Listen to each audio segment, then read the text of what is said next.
কিন্তু জানেন না কোন ল্যাপটপটা কিনবেন, ম্যাকবুক নাকি উইন্ডোজ।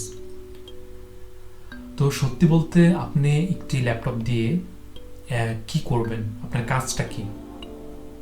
আপনার কাজ যদি হয় শুধু ইমেল চেক করা, কিছু টাইপ করা, অথবা ইন্টারনেট থেকে কিছু কেনা, ইউটিউব দেখা, তাহলে আপনি যে কোনো একটা ল্যাপটপ কিনলেই হয়, সেটা উইন্ডোজ হোক বা ম্যাকবুক হোক।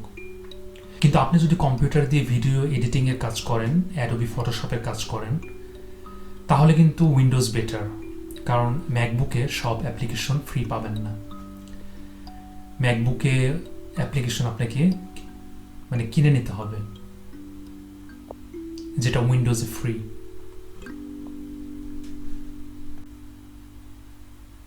আর অনেকে বলে ম্যাকবুক অনেক বেশি ফাস্ট। কথাটা সঠিক নয়, কারণ আপনি যে টাকা দিয়ে ম্যাকবুক কিনবেন সেই টাকা দিয়ে যদি আপনি উইন্ডোজ কিনেন, উইন্ডোজ ল্যাপটপও সেরকমই ফাস্ট হবে।